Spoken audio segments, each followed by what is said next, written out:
हमारे साथ बात करने के लिए दिल्ली के मुख्यमंत्री अरविंद केजरीवाल खुद मौजूद हैं।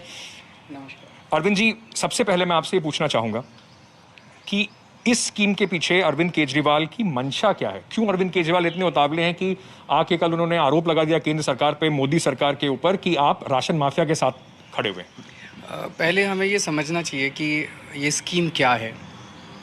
पूरा देश जानता है आज़ादी के बाद से 75 साल से इस देश के अंदर जिस तरह से राशन बंटता है, गरीबों को सरकार राशन देती है। एक गरीब आदमी राशन लेने के लिए हर महीने राशन की दुकान पे जाता है। बहुत सारे इलाकों में राशन की दुकानें खुलती नहीं हैं, रोज़ खुलना होता है उनको, लेकिन महीने में 1 दिन खुलती हैं, 2 दिन खुलती हैं, 4 दिन खुलती हैं। तो आदमी रोज़ चक्कर लगा के देखता है, आज खुली, आज खुली, आज खुली। फिर जिस दिन खुलती है उस दिन खूब भीड़ होती है वहाँ पे। कुछ लोगों को राशन मिल पाता है, कुछ लोगों को राशन नहीं मिलता। बहुत सारे लोगों का राशन उनका अंगूठा लगा के या फर्जी दस्तखत करके निकाल लिया जाता है, चोरी कर लिया जाता है। ये सब मैं इसलिए कह रहा हूँ, मैंने आज से 17 साल पहले जब मैं इनकम टैक्स डिपार्टमेंट में नौकरी करता था, वो नौकरी छोड़ के दिल्ली की झुग्गियों के अंदर गली गलियों में घूम के लोगों को राशन दिलवाया है। राइट टू इन्फॉर्मेशन एक्ट को इस्तेमाल करके जो मैग्सेसे अवार्ड मिला था वो इसी काम के लिए मिला था।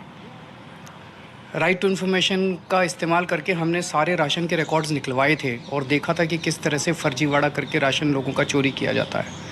फिर जो मान लीजिए कोई किस्मत से उसको राशन मिल भी जाता है तो उसमें मिलावट होती है, कम तोला जाता है, ज़्यादा पैसे लिए जाते हैं, तरह तरह की दिक्कतें हैं।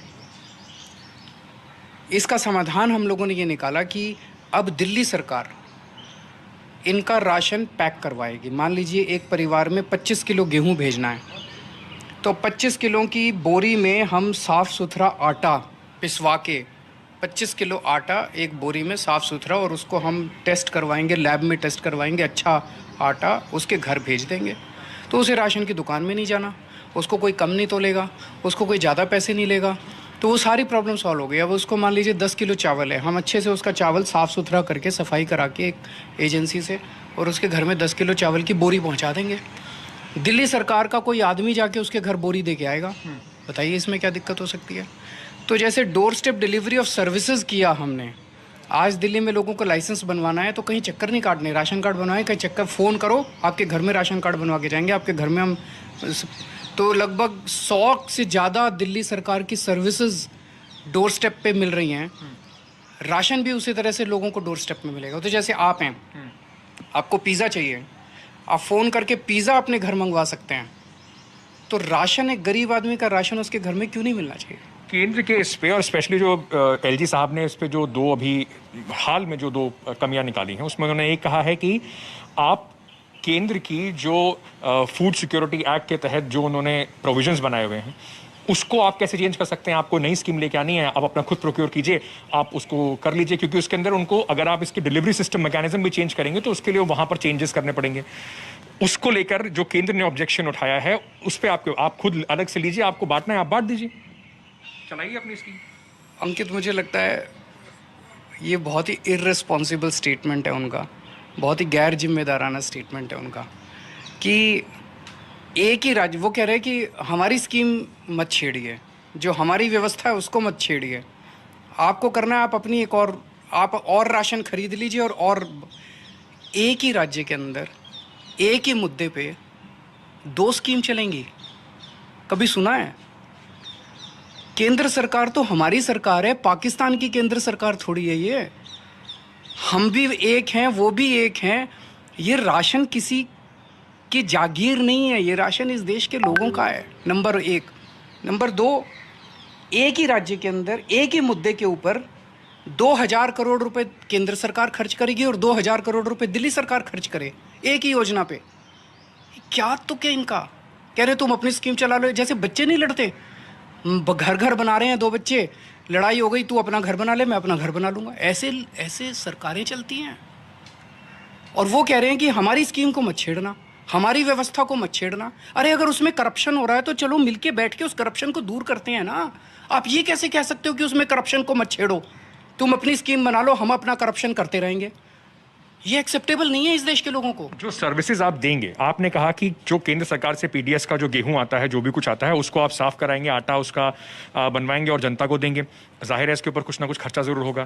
कहते हैं स्कीम ट्रांसपेरेंट नहीं है। अभी तक आपने ये नहीं बताया कि गरीब आदमी को जो अभी तक राशन मिल रहा है उसके ऊपर आप कितना खर्चा लगाएंगे। सारा बताया हुआ है इनको। घर भेजने का कितना खर्चा होगा, सब कुछ है इनको, पूरा स्कीम इनको पता है। पहली चीज़ तो मैं ये बता दूं, ये जो कह रहे हैं कि हमसे इन्होंने अप्रूवल नहीं ली केंद्र सरकार से, पिछले 2 साल के अंदर 4 चिट्ठियां मैं कॉपी दे दूंगा आपको, 4 बार हमारे खाद्य मंत्री, दिल्ली सरकार के खाद्य मंत्री इमरान हुसैन जी ने रामविलास पासवान जी जो अभी तक खाद्य मंत्री थे केंद्र में, उनको चिट्ठियां लिखी हुई है। वो चिट्ठियों की कॉपी दे दूंगा। उनकी तरफ से कोई ऑब्जेक्शन नहीं आया। उसके बाद मार्च के महीनों में इन्होंने ऑब्जेक्शन किया कि इसको मुख्यमंत्री योजना मत बोलिए। हालांकि हम अड़ सकते थे, उनका कहने का कोई अधिकार नहीं था, हमें उनसे अप्रूवल लेने की ज़रूरत नहीं है कानून में, पर हम इनसे झगड़ा नहीं करना चाहते थे। हमने मुख्यमंत्री योजना नाम हटा दिया। अब ये कह रहे हैं आप कर ही नहीं सकते, तो ये कह रहे हैं कि आप इस पे ज़्यादा पैसे ले रहे हो। केंद्र सरकार ने अपने ऑर्डर में जारी करके कहा हुआ है कि अगर आप गेहूं की जगह आटा देना चाहें तो पिसाई का पैसा राज्य सरकार ले सकती है। जैसे हरियाणा है, हरियाणा सरकार आटा देती है गेहूं की जगह, तो वो 5 रुपए किलो, 2 रुपए किलो गेहूं और 3 रुपए किलो पिसाई लेती है।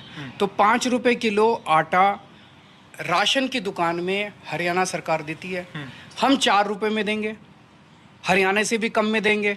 हम 2 रुपए किलो गेहूं और 2 रुपए पिसाई, 4 रुपए किलो आटा बना के हम उसके घर पहुंचाएंगे, राशन की दुकान में नहीं देंगे। उस पर और जितना खर्चा आएगा वो दिल्ली सरकार बियर करेगी। उसका पैकेजिंग का खर्चा, घर पहुंचाने का खर्चा, वो सारा दिल्ली सरकार पे करेगी। तो अगर हरियाणा सरकार 5 रुपए किलो आटा दे सकती है तो दिल्ली सरकार 4 रुपए में उसके घर आटा क्यों नहीं पहुंचा सकती। दूसरा जो ऑब्जेक्शन एलजी साहब ने लगाया, कहा ये तो सब जुडिस है।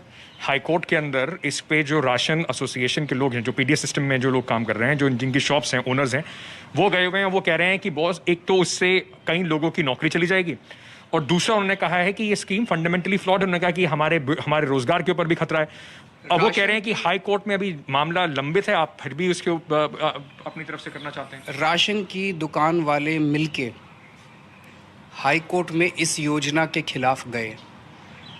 उन्होंने हाई कोर्ट में जाके कहा कि इस योजना पे स्टे लगाइए। 2 हेयरिंग हो चुकी हैं, हाई कोर्ट ने स्टे लगाने से मना कर दिया। अगर हाई कोर्ट ने स्टे लगाने से मना कर दिया तो केंद्र सरकार को राशन माफिया से इतनी क्यों हमदर्दी है?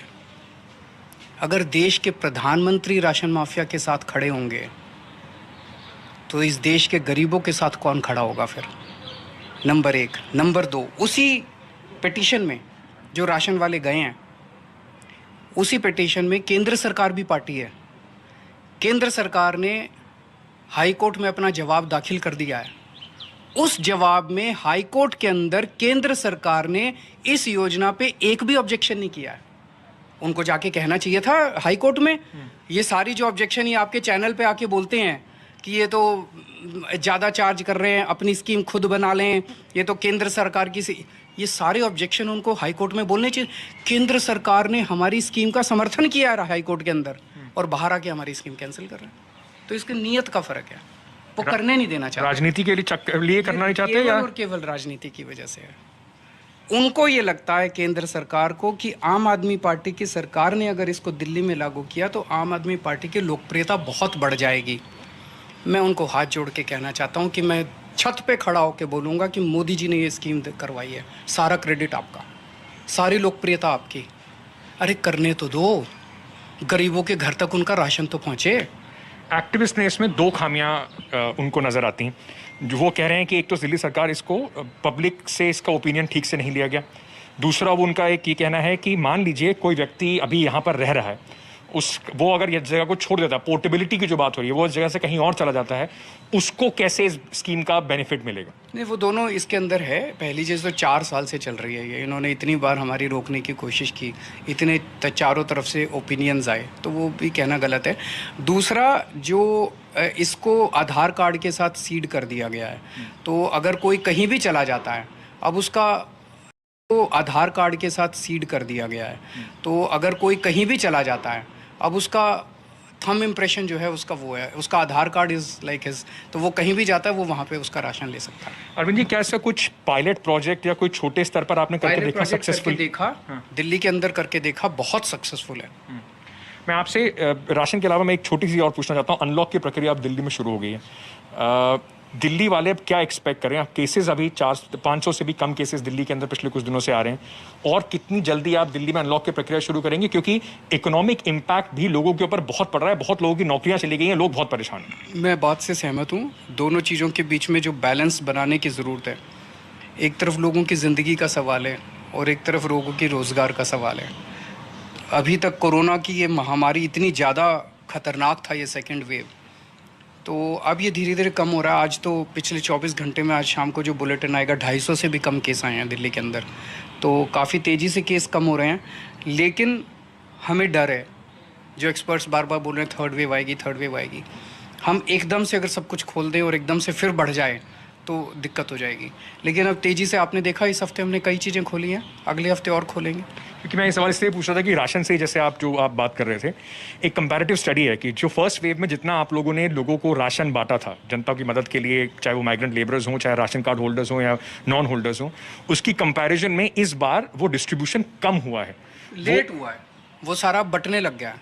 वो थोड़ा सा टीदिंग प्रॉब्लम्स थी या एडमिनिस्ट्रेटिव प्रॉब्लम्स थी, तो मान लीजिए, मैं मान सकता हूँ कि 20-25 दिन पहले से बंटना चालू हो जाना चाहिए था।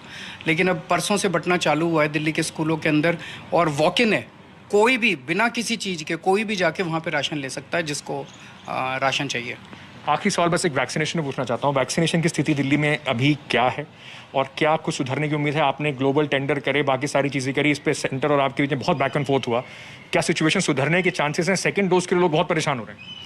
आज से हमने एक नया अभियान शुरू किया है। दिल्ली के 45 साल से ऊपर की उम्र के जितने भी दिल्ली में लोग हैं, उन सबको 1 महीने के अंदर कंप्लीट कर देंगे उनका वैक्सीनेशन।